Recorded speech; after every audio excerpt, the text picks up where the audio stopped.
Hello and welcome back to It's Queer Magic. It's me, Kier Bo. How are you? Are you hanging in there? Are you holding on?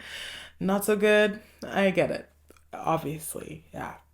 We are in week G of the alphabet superset, and I think that it is an appropriate time, a valuable time to talk about one of the most valuable practices in any witch, magic maker, and quite frankly, just like human being person ever. And that is grounding. I'm sure you hear about grounding everywhere. I'm sure you've heard about it. Every ritual, every spell is like ground in center, step two, moving on. And they sort of just say it. A lot of people just use the word. And if you are new to the practice, then you likely are like, okay, how do I do that? And even if you're not new to the practice, maybe you'll find something in my list of ways to ground yourself that might inspire you or just be new to you or remind you that that's a great technique and you want to use it. Either way, I'm making this video to share with you what grounding is, to give you some options of how to actually get involved in the work and see what you can glean from it to see if it works for you. And I am willing to bet that it will. So grounding is used in magic for multiple purposes. We'll see grounding spoken about in ritual and in magic by witches and wizards and magic makers. And we'll also sort of see grounding spoken about in like a therapy setting, in a mental health setting. And both are quite similar. You could do some of the same techniques for both. I did just want to mention that we sort of do see this spread across multiple perspectives and multiple practices. Ultimately, the goal of to ground is to release excess energy, to get some sort of experience of calm or of peace or even stillness inside of you. It doesn't have to be physical stillness, but some sense of calm so that you can regulate yourself, so that you can breathe, so that you can keep living your life during especially uncertain, troubling, tumultuous, scary times. And those seem to have been happening since forever. So I feel like this video will age well. So when we are grounding for magical purposes, if we're going to do a spell or a ritual, usually during that spell or ritual, we build up a lot of energy with which to actually use. And grounding beforehand can help you get in touch with power and energy that exists outside of your body so that you're not just drawing on your physical vital energy that is to a certain degree finite. And it also establishes a sort of connection through your body into the ground, sort of like electricity, like how you have a grounding line so that the excess energy has some place to go and doesn't just build up inside of you or spark and cause a flame in, an electronic sense.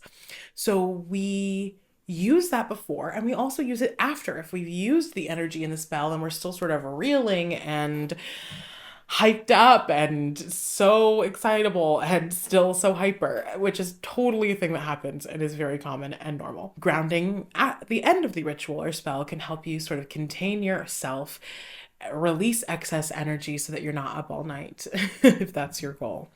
And it really isn't different when it comes to mental health grounding, right? It really isn't different because we are asking ourselves, like, there's so much going on in our brains. We have white noise, we have a tangle, this never-ending sort of constant chaos going on in our minds and in our hearts. And the mental health version of grounding asks the same questions. It says, can we achieve peace? Can we get this excess energy or this excess anxiety somewhere to go? Can we find an anchor with which to center ourselves and to feel whole and still and calm? Right? So that we can function.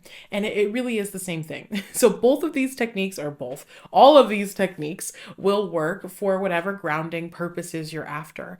And I really encourage you to give them all a try and see what works for you and look other places for other methods, because having a tool for this is really important, especially if you are someone who is, getting into activism or trying to, fight for a cause that you believe in. It's really taxing and really draining on the body. And being an activist or being involved in a fight for liberation or whatever fight you're fighting for, it becomes your responsibility to be able to refill, to fuel yourself, because anger is a very wonderful emotion. It's a powerful tool. It sparks a lot of flame. It encourages a lot of motion. And this is not my thing, you know what I'm saying? Like, many of our most trusted and revered voices in activism in the past for many different causes have said this. This is not my original thought, but it's true that anger cannot be what fuels you, because it is not sustainable. You can't live in that place forever. At whatever it comes up for you, sure, use it as fuel. That's powerful. But we can't rely on it forever to be the thing that draws us, that fuels us. It has to be love, right? It has to be love for the oppressed over hatred for the oppressor, because you will not get where you want to go being fueled by hatred as opposed to being fueled by love.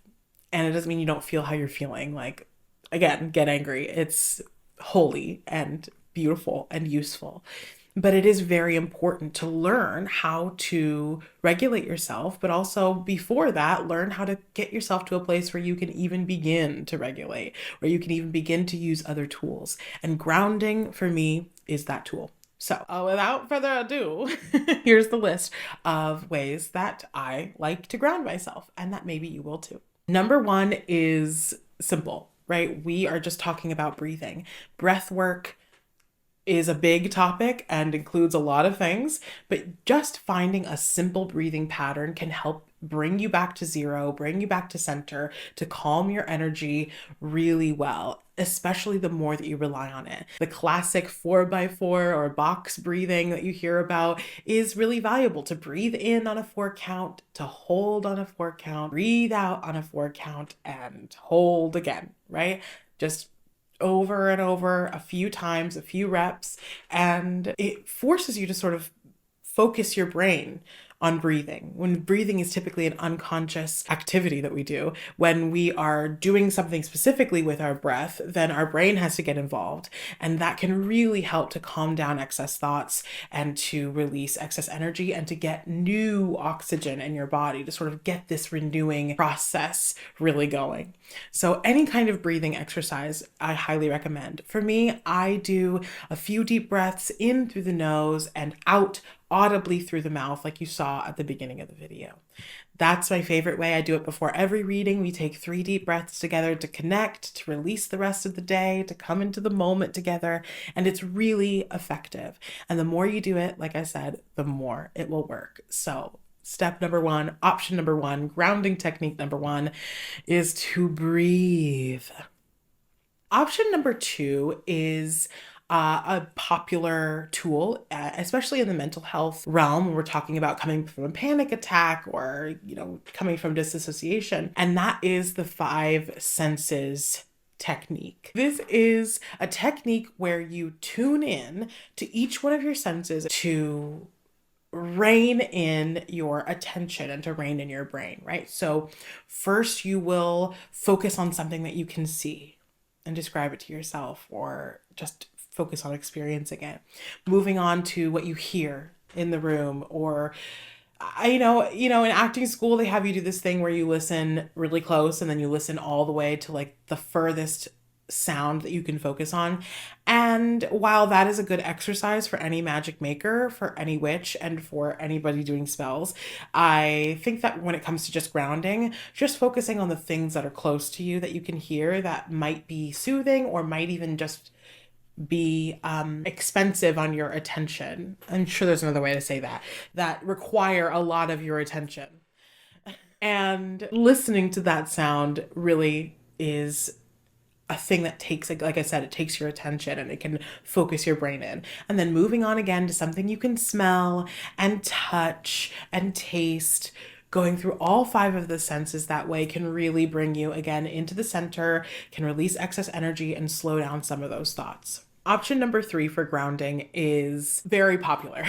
And I don't think anyone, well, not anyone, but I don't think a lot of people who use this tool actually call it grounding. But I have experienced it as a very grounding and centering practice. And that is prayer. Don't run away. Like, prayer doesn't mean one thing. We can also call it chanting. We can also call it just repetition or recitation of words. Recitation, like reciting something. Can you say recitation? I just did. Recitation. Resuscitation. No, recitation. I'm actually not sure. Reciting something. Using a phrase, a poem, an actual prayer from any religious text or holy text.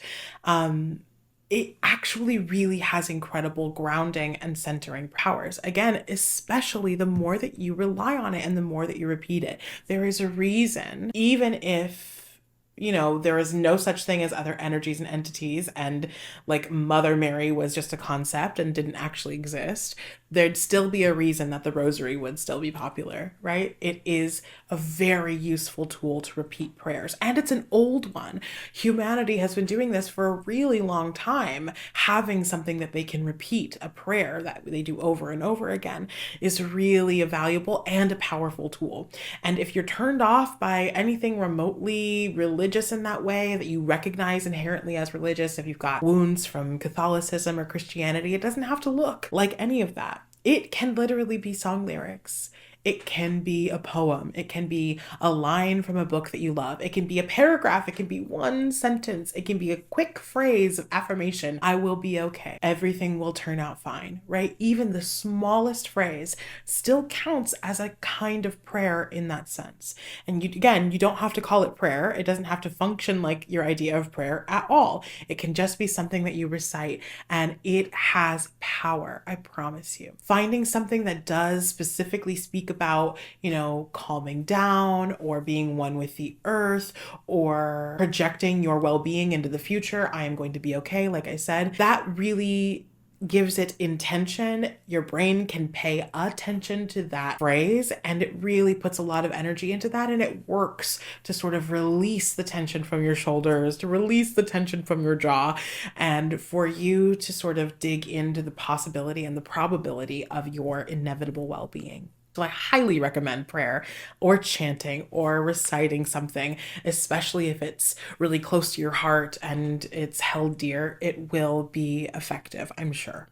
Okay, option number 4 is to get physical. Let's get physical, physical. We're gonna get physical.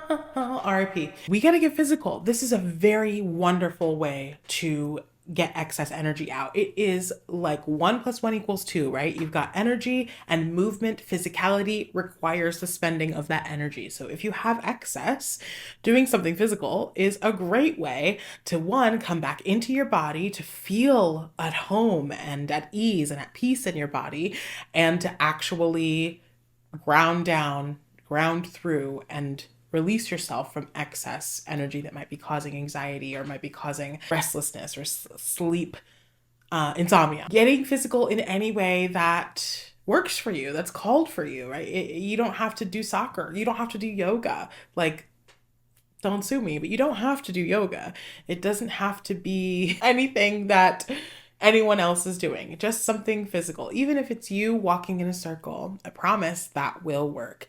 If it is you going out and horseback riding, I'm jealous of you, and that will also work. If it's kickboxing, if it is yoga or stretching, or if it is dance, or if it is something I can't think of that's silly, or like going to those axe throwing places, or where you like destroy stuff, the destroy rooms. I don't know what that's called.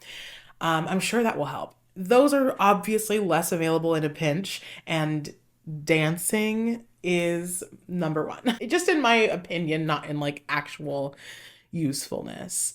But there's a reason that every ancient and basically every modern culture has some kind of movement and dance that they do, that they engage in, that they rely on, because it's good for your soul. It's very, very good for you to shake your ass. It's very, very good for you to twirl around in a circle. It's very good for you to jump up and down in place to a music and a beat that your heartbeat wants to reflect. It is powerful magic. And again, one of the more ancient ways of connecting, of praying, of engaging with the planet and spirit and your body. It is highly recommended. And you don't have to do anything that looks a certain way or be worried about looking silly, because it's not about that. It's about getting this excess energy somewhere. I mean, you could even have sex, that's physical. Please, please do so. If it's safe and you are interested, baby, please do that. It will absolutely help you. Now, there are other things to keep in mind when we invite another person into our energetic world. And if you're like, I need to ground, then, choose your partner wisely for somebody who's not like just sucking your energy away. And like, I'm not trying to shame you. Please do whatever you want. Like, be wild. You don't even know me. Trust me, do it. I want that for you. But if you're in a place where you're like activated and so like anxious and have so much excess energy, and you don't have like a trustworthy person with which to engage in that physicality that is intended to release you of energies that are no longer yours, that are overflowing, that are too anxious, that are too tangled, then it might be complicated adding a stranger or somebody who doesn't treat you well into the mix. So, do the breathing exercise instead, or do some yoga, go dancing, dance in a sexual way if that is like what's on the table for you. But if not, do what you're going to do. I love you. Take care. But getting physical works. So anything that has you moving, has you sweat, but especially moving in time to something, from my experience, is very valuable and will really help you feel a lot better. Okay, option number 5 is don't groan at me. Okay, option number 5 is something that we hear. It's like a spirituality buzzword, and that can be annoying and frustrating, and I get that, but it's a buzzword for a reason. Okay, and that is gratitude. I know. I know. You're like, are you serious? Like, how much more grateful can I be? Like, what do I even have to be grateful about? Like, everyone just says, like, think positive and positive things. Like, I get it. And I'm right there with you. And I am not of the opinion that gratitude is in an effort to deserve what we have or to try to get more. It really is a tool that we utilize to wield our perspective in a way that is healthy for us, right? It's not about ignoring the things that don't work for you or the places where your needs aren't met and being like, just be grateful. Don't talk about the things that aren't working because you are going to get there. You're going to be in a lack mindset. Right? No, no way. Not around these parts. Gratitude is very helpful for directing your perspective to witness all of the times in your life that the miraculous has occurred, so that it stays in the forefront of your mind, so that you stay believing I've experienced miracles before, which means I will experience them again, because miracles are what? Natural and inherent, and not reserved for special people. Right? Right? They're not reserved for special people. They're actually a part of nature. They're a natural cycle. So they're not as rare as people might make them out to be. They're actually the most natural, common thing. They're just like breath and air and water on the planet. It is natural. But the type of gratitude that will actually help you to ground is really just like thinking about things that you like. It doesn't necessarily have to be focused on I'm grateful for XYZ, but it can be, oh, I stretched today and I just love that sensation. How amazing. Or I had a pepperoni pizza and it is just so delicious. I'm so grateful. I love that. Or I love that frogs exist. Oh, I'm so into sharks and fishies. Like, I love my dog. I love my partner. I love dancing. I love these freaking memes, even if it's just like phone time at bedtime, right? That's okay. You can like that. Earth is full of wild experiences. Life is full of so many options of ways to feel and things to experience that, like, that's one of them. You can like it. It's just about focusing your brain on things that you like, reminding yourself that there's so many things that are wonderful, beautiful, powerful, that you are so into and so in love with, including just feeling love for a thing. Like, that's one of the sweetest things about being alive, even if it's just the smell of a sunflower, or if it's just not me choosing a flower that like doesn't have a pungent smell. It's not known for its smell. That's very funny. But like I said before, like cheese. Cheese is very popular because it's delicious and it is a beautiful blend of a natural and human like process. It's an agreement and an alchemization of something into something else. It is true human tending, right? You can tell I'm into cheese. And it's beautiful. If you like it, like that is a good thing about being alive. Leaning in and reminding yourself all of the things that slap about Earth, not just about your life or like what you're grateful for as some sort of trudgery, but as a reminder and a celebration of the stuff that is good, that you like, so that you don't forget, so you don't get clouded and consider that the thing that is difficult right now is actually your whole life. It's actually how it's always been and actually how it will always be, because that's not accurate and you don't know the future. And why choose to decide that it is just going to be some sort of nightmare? We don't know, right? So thinking about things that you actually like might help you have a more level-headed experience and to wield your perspective to remind yourself that it can be good, even though some days it's not good, that there's still good things. And that can help center you. It can help slow down your spiral and catastrophizing. It can really help you to hold yourself. So just taking a moment to name 5 things that you really loved. It doesn't have to be about today. It could just be about like in life. What do I really like?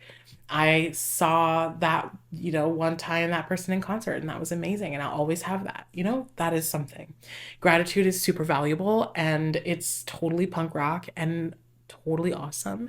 And don't let anybody's weird way of talking about it make you turn away from it, because you can make it your own and it can actually really help. And number 6, the best one I saved for last, my favorite, the most immediately effective, in my opinion, especially if you are doing something for magic, but also absolutely if you're doing something for just your mental health and you're not feeling good. Grounding in a literal sense.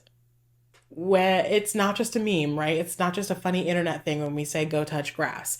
It is a physical, and psychological, emotional need for us to be in contact with the planet, with the dirt, with the ground, with the sea, right? So literally putting your feet on the ground without shoes on, putting your palms to the earth, right? Sitting with your tailbone on the ground, right? Anyway, laying flat with all of your skin touching the ground is a necessity. And it can actually absolutely help you to be centered, to be calm, to lower your literal cortisol level. Look it up, actually happens. And to get you a connector, like a grounding tether, energetic tether, to release your excess energy. Touching the dirt, touching the sand, touching the ocean, touching a tree, all of those things, being on a big rock that's been warmed by the sun like a lizard, all of that is so perfect. It's so perfect. It's the best way to ground. And if you don't feel anything right away, that's okay. It doesn't have to be like a supernatural sensation. Just sit with it. Put your toes in the dirt, touch it, touch the ground, and let it fill you up even if you can't sense that happening, because it is. You, again, like I said earlier, like literally are this earth, right? You literally are this earth in a literal sense. Like that's fun, like magical, philosophical, but literally no, literally you are the earth. You are made up of the same stuff you're sitting on and you will go back to it, promise, right? So it has energy for you. And there was that guy whose name I don't remember who did a lot about like, he called it earthing, and he made like rods, like metal rods that he put in the dirt and then like strung it to the bed, and was like, did all these studies and found all of these like incredible benefits, all these actual things that happen. But that doesn't even matter, right? Just try it and see if it works for you. See what it feels like to have 2 minutes, 5 minutes, 10 minutes if you can do it. But if you can't, 2 minutes of direct contact with the planet in any of the iterations. right? Even if that's not super possible for you, utilizing the tree of life meditation where you visualize your roots going down and you visualize yourself and your energy as a tree. I have that on my channel. Go back a few videos or I'll link it up in the wherever KP wants to put it. And use that. That is a great visualization to connect with the earth energy if you can't get out of your apartment building and you're sky high and you're nowhere near the ground, you can still access that feeling. I've done it before and it works. But whenever you actually can physically get your skin in the dirt, you will be taking care of yourself in a way that is so holistic and really effective. That's my favorite. That's what I do. Sit by a tree and then do the tree of life meditation. I don't know, right? Go to the sand by the sea and let the waves lap at your ankles and thank the dirt, thank the sea for all of the gifts that they bring to you, for the love and the support, just for existing, because they're so wonderful and so beautiful and they deserve that. And that's how you foster a relationship with the spirits of nature that surround you, that are not separate from you. But this is about grounding. It will ground you, point blank period. It will ground you 100%, promise. Try it. Try any of these. If you liked them, let me know what works for you. Let me know what doesn't work for you. If you have other grounding techniques that really work, I would love to hear about them. I'm always looking for new things to try. So let me know. Thank you for sticking around. Thank you for hearing about grounding. Thank you especially to all of my patrons. I love you, my rainbow witches. You are so incredible. And I am in awe of you all every day. Thank you for making this video possible. If you want to be a rainbow witch, you can join us at the link down below. And we are on Discord. We talk to each other. We share memes. We share dreams. We talk about magic. We talk about current events. We talk about queerness and transness. We are all friends and it rules. So if you want to be part of that, stick around. If you want to get a personal reading or work with me individually, you can check out my website. That's down below as well. And until then, stay cool, stay queer, stay magical, okay? Love you, Mill. Bye.